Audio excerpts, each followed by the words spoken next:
இந்து என்ற வார்த்தை பூகோள ரீதியாக பயன்படுத்தப்பட்ட ஒரு சொல்.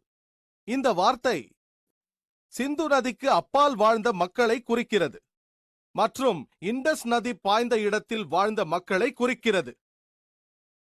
வரலாற்று ஆசிரியர்கள் கூறுகிறார்கள், இந்து என்ற வார்த்தையை முதலில் பாரசீகர்கள் பயன்படுத்தினார்கள் என்று. அவர்கள் இந்தியாவிற்கு இமயமலையின் வடமேற்கு கணவாய் வழியாக வந்தார்கள். மேலும் அவர்கள் சொல்கிறார்கள், இந்தியர்களை குறிக்க இந்து என்ற வார்த்தையை அரேபியர்கள் பயன்படுத்தினார்கள் என்று. மதங்கள் மற்றும் நெறிமுறைகளுக்கான ஆங்கில கலைக்களஞ்சியத்தில் பாகம் 6 குறிப்பு எண் 699 அது சொல்கிறது, முஸ்லிம்கள் இந்தியாவிற்கு வருவதற்கு முன்னால் இந்து என்கிற வார்த்தை எந்த ஒரு இந்திய வரலாற்றிலோ இந்திய வேதங்களிலோ குறிப்பிடப்படவில்லை என்று தெளிவாக சொல்கிறது.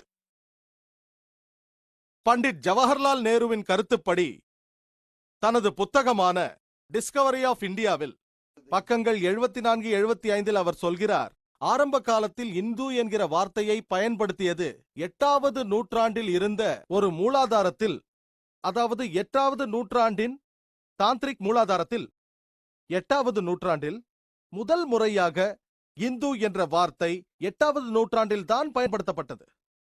ஒரு குறிப்பிட்ட மக்களை இனங்காட்ட பயன்படுத்தப்பட்ட சொல்லே அன்றி வேறில்லை. இந்து என்கிற இந்த வார்த்தை மதத்துடன் தொடர்பு படுத்தி பேசப்படவில்லை. ஜவஹர்லால் நேருவை பொறுத்தவரை இந்து என்கிற வார்த்தை மதத்துடன் இணைக்கப்பட்டது பிற்காலத்தில் நடந்தது என்கிறார். இந்து மதம் என்கிற வார்த்தை இந்து என்ற வார்த்தையிலிருந்து வந்தது. இதை முதலில் ஆங்கிலேயர்கள் பயன்படுத்தினார்கள். ஆங்கிலேயர்கள் 19ஆம் நூற்றாண்டில் இந்திய மக்களின் மத நம்பிக்கை மற்றும் வழிபாடுகளை விளக்கிச் சொல்ல பயன்படுத்தினார்கள். புதிய ஆங்கிலேய கலைக்களஞ்சியத்தை பொறுத்தவரையில் பாகம் 20 குறிப்பு எண் 581 அது சொல்கிறது, இந்து என்கிற வார்த்தை முதலில் ஆங்கிலேய எழுத்தாளர்களால் 1830ஆம் ஆண்டில் இந்திய மக்களின் மத நம்பிக்கைகளை விளக்க பயன்படுத்தினார்கள். ஆகவே இந்து மதம் என்கிற வார்த்தையை முதலில் ஆங்கிலேயர்கள் பயன்படுத்தினார்கள்.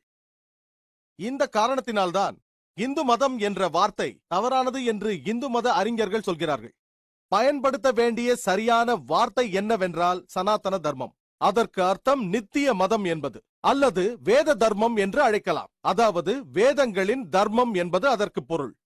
மேலும் சுவாமி விவேகானந்தாவின் கருத்துப்படி, அவர் ஒரு பெரிய இந்து அறிஞர், அவரும் சொல்கிறார், இந்து மதம் என்ற வார்த்தை தவறானது என்று. சரியான வார்த்தை வேதாந்தி என்பதாகும், வேதத்தை பின்பற்றுபவர். சுருக்கமாக சொன்னால் இந்து என்கிற வார்த்தை பூகோள ரீதியாக பயன்படுத்தப்பட்டது. ஆனால் அது மத நம்பிக்கையை குறிக்க பிற்காலத்தில் மாற்றப்பட்ட சொல். இந்து மதம் என்ற வார்த்தை ஆங்கிலேயர்களால் பயன்படுத்தப்பட்டது. அது இந்து வேதங்களிலோ புராணங்களிலோ காணப்படவில்லை. அந்த வார்த்தை சமீப காலமாகத்தான் பயன்படுத்தப்பட்டிருக்கிறது. இந்து அறிஞர்கள் சொல்லும் சரியான வார்த்தை சனாதன தர்மம், வேத தர்மம், வேதாந்தி. ஆனால் இந்த வார்த்தைகள் கூட இந்து மத வேதங்களில் காணப்படவில்லை.